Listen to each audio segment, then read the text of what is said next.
I mean, just like reaction, that was a great qualifying. Just to see Lewis back up on pole, that's like highlight of my season. Yeah. I could die today and be like that. That was fantastic. Hmm.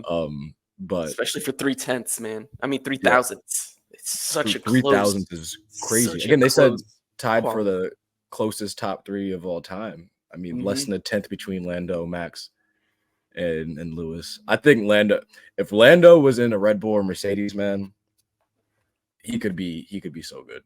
He Yeah, could I be. think so as well. I think in my opinion, I think Lando's top three driver on the grid. I think I he's. I, I think I Uh, could agree with that. Yeah. I mean, I think he's just McLaren hasn't given him a car over his time he's been there. I think Hmm. he finally has one now. Whether they can keep it up over the rest of the season, it's yet to be seen. But I think that we're finally getting to see how good Lando. I mean, we have all known how good Lando Norris is, but we're finally getting to see it live. It's like Lando, he is that guy. I think he's just as good as Max and Lewis. Oh, Um, absolutely. he's been unlucky, of course, a couple of times. I'm thinking Russia, even Monza, when Max and Lewis crash and Danny Rick won. I think he was just unlucky not to be in front of Danny Rick at that point. And then they kind of just said, stay the course. Danny Rick's going to win this race. Um, and then even last week, just a little bit unlucky. But Yeah, we even got to look at yeah, Oscar Piastri. This kid, first year right off the bat, 10 races in, he's making fourth place. He's being top 10 yeah, as a contender within, the most well-known and renowned manufacturers. So it's good to see, the young people also show up when it yep, comes to qualifying and race day. completely agree. Completely agree. Let's go through this. Let's go through the order real quick and just kind of give our reactions or qualifying overall. Starting off, of course, Lewis Hamilton pole beat Max Verstappen out by 3 thousandths of a second. Uh, Great qualifying from Lewis.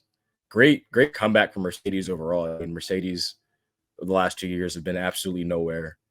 Um, I think they've started to get up on the podium more regularly over the last several races, which is good to see for them. Um, Hopefully they're trending up in the right direction. I think they've kind of solidified themselves as that second team. At least they're the most consistent second team. Some days they don't have as much pace as Aston Martin or I guess McLaren or Ferrari even now, but I think consistently they show up most weekends. Yeah, I totally agree. Waiting for, Lewis Hamilton to actually be on pole is exciting. Um, but it all really depends on race day. I'm Mhm. not saying that anything you're validating is wrong, but we want to count the most important days as well. Yeah, I completely agree. Max Verstappen P2, good qualifier for Max. Obviously, I think he's gonna be a little upset he didn't grab pole. He just gonna play it off like, oh, I'm still P2, whatever. But deep down that stung him. And I think deep down also for Red Bull, I think Red Bull's eyes are gonna be open a little bit now. You had Lando was on their butt during Silverstone. Lewis is beating him out the next race in qualifying. Lando's only again less than a tenth away from Max in qualifying now. And the Red Bull has typically been, I'm gonna clear everybody if I have 4 tenths in qualifying, and that's gonna be that. No one has a shot at pole, but the grid is starting to get a bit closer to Red Bull. And let's not forget they brought new upgrades this week that they said was worth 2 tenths a lap. Yeah, I'm surprised we saw the results that we did. I thought Max was going to do a lot better than everybody else on the grid, Mhm. knowing, his skill in driving and then the upgrades that Red Bull mentioned before. So it's a little shocking to see him not pole, but I'm actually happy that Lewis Hamilton got pole instead of Max Verstappen. It's time to see some changes up on the grid on the front Yeah, row. it will make for a really interesting race tomorrow too. I mean, Oh, absolutely. I'm gonna say Hamilton's gonna win the race tomorrow because I'm delusional, and that's okay. Um, but um, it should make for at least the opening couple stints, opening couple laps. It should be interesting race. We'll see what happens. I Yeah, still think Hamilton's gonna win it. Knock on wood. Let's go. He's gonna defend like a madman tomorrow. My God, Max, we're gonna get Max versus Lewis again for the first time, and like actually Max versus Lewis again for the first time in 2 years. Yeah, it's gonna be exciting. Yeah. Lando, like we said, right there as well. All of these guys deserve pole today. Literally, it was a matter of did you run over a rock or not on the final straight. That's how close it was. But Yeah, and he looked super determined to just yeah, be on the top spots. Like you mentioned, he was just disappointed that yeah, the battle was so close. And for a driver, you feel like you should be in pole, knowing that you're only thousands or even hundredths away. yep. I completely agree. And McLaren, let's not forget Oscar Piastri. McLaren locks out the second row. Lando P3, Oscar Piastri 4. Oscar Piastri, again, just sneaky good. Quiet, not a quiet season by any means, but getting these underrated results. We're praising Lando for getting P3 and getting P2 in the last couple races, but Oscar's been right behind him in both spots every single time. And As he's he only should be, yep, they're in the exact same car with the exact same setup. yep, This is proving to the F1 fans that this kid has potential and that he's actually stepping up his game even for a rookie. So completely agree. knowing what his potential is, I think it's going to be an amazing race. Yep. Good battles. What am I saying? Oh, I'm not going to skip over Zhou Guanyu because I'll come back to them, but I want to hit on Ferrari first.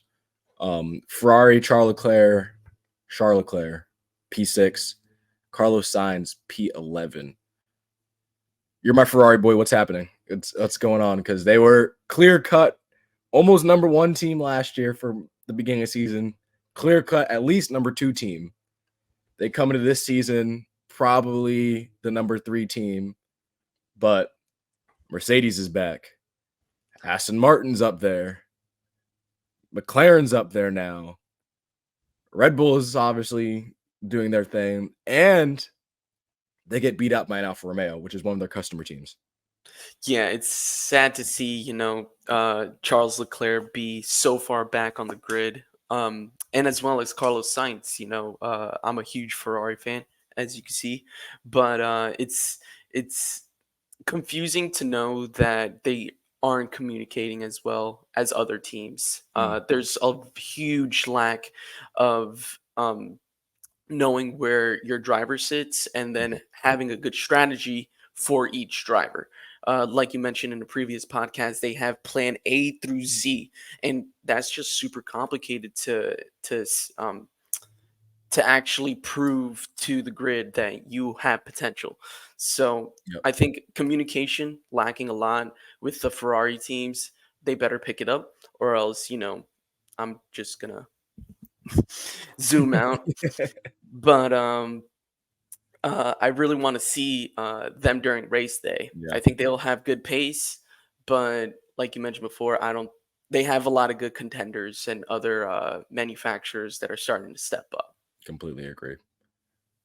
Alfa Romeo, fantastic day for them. Valtteri Bottas was top of the leaderboard at some point during qualifying today. Ended up getting beat up by his teammate. Valtteri finished P7.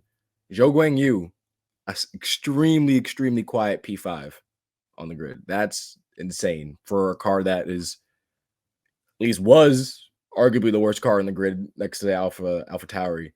They're putting it into Q3 quite easily and finishing P5 and P7 right now.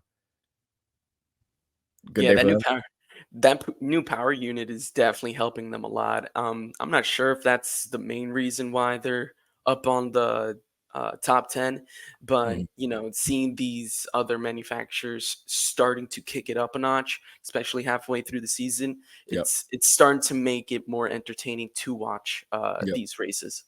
Completely agree. Not a good day for Aston Martin. Fernando Alonso, highest of the Aston Martins, finished P8. Where did Lance Stroll have to scroll up to P14? Lance Stroll finished P14.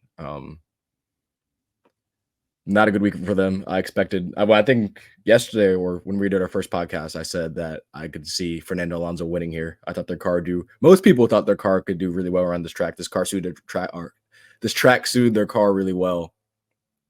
Doesn't really look like it in qualifying. at all. Yeah, I'm not sure what's happening between the team. They just look strong in the beginning of the season, and then I guess they're not fulfilling the potentials of, Mhm.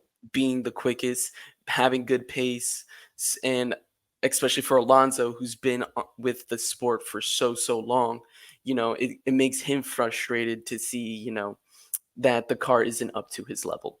Yep. So we're just gonna have to see during race day. Yeah, we'll see during race day. Again, I don't know if it's development direction or what's going on with them, but their form is starting to slip away, which I would love to see them back up there. I thought it was really, really good having Aston Martin come up the field, but they're starting to slip back into that, dare I say it, midfield territory Yeah, where it's sad to see that. they gotta pick it up.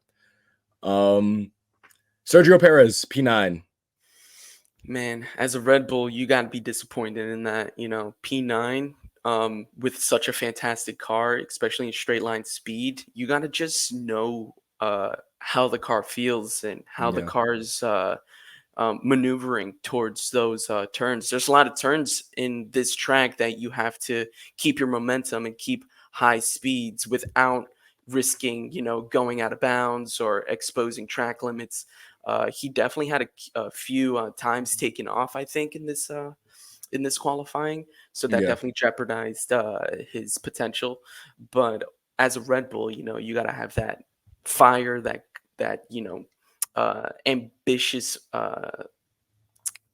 ambitious, like, uh, whatever, to just be on Mhm. the top. Yep. Yep. I So 100% agree.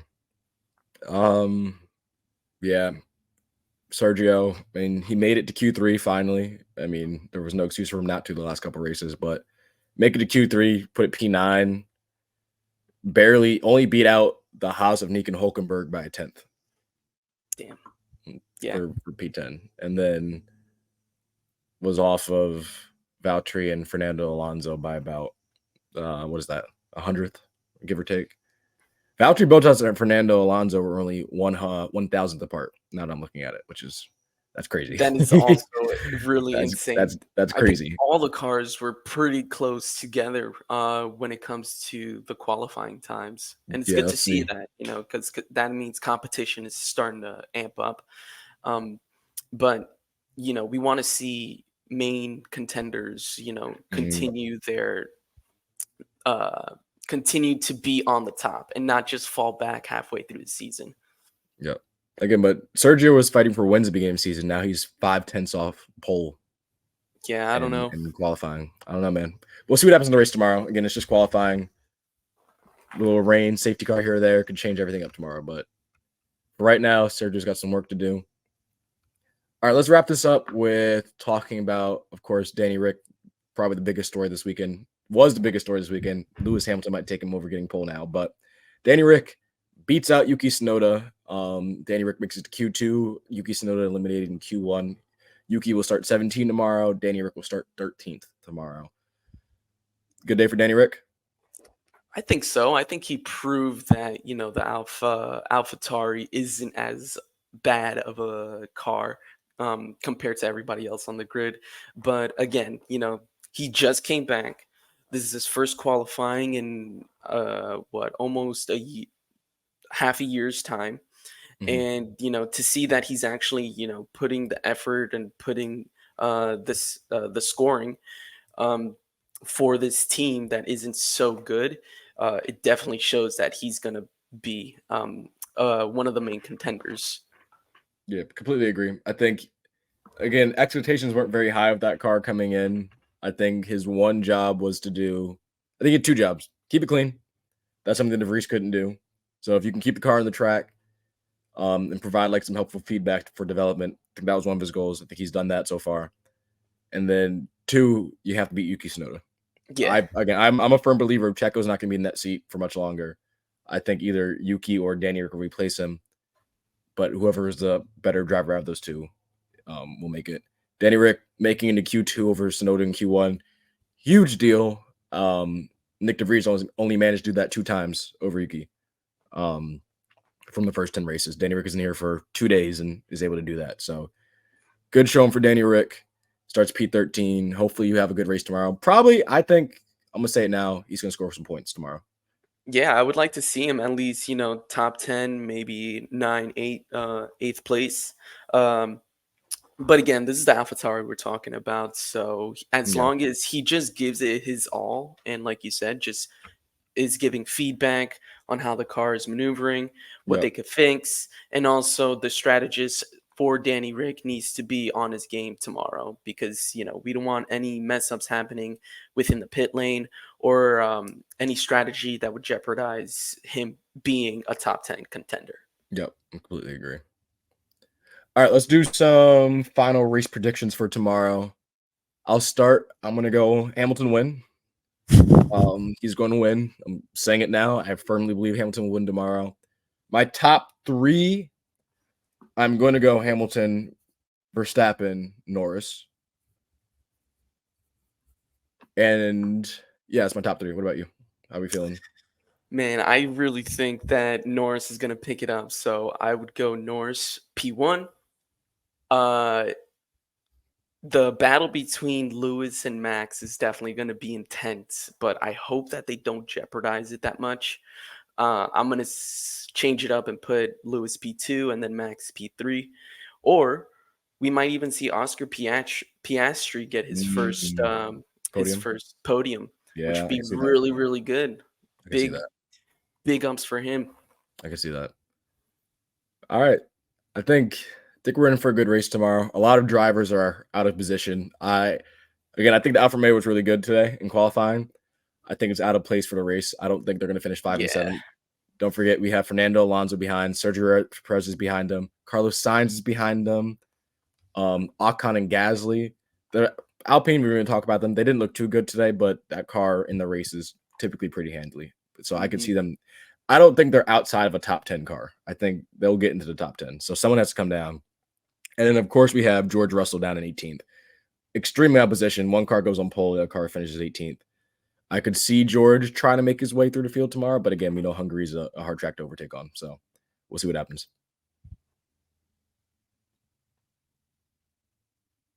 All right, cool. So, all I right, have thank you nothing to guys. say about him. He's just It doesn't that say no guy. George. No, All he's right, just that guy. fair He's enough. too nice of a guy and just, a little bit of a muppet when it comes to letting people pass him. Yeah, So, he screwed himself, but it is what it is. He'll come to the field. He'll finish in points tomorrow, no matter what. So we'll see. We should have an awesome race tomorrow. You guys, we'll have a podcast. Hopefully, Pat will be back tomorrow. So we'll have all three of us watching the race together, and you guys can get our reactions from that. But be sure to follow at Full Throttle Pod on Instagram, TikTok, and YouTube. Again, that's at Full Throttle Throd. You can stream us on YouTube, Spotify, and Apple Podcasts.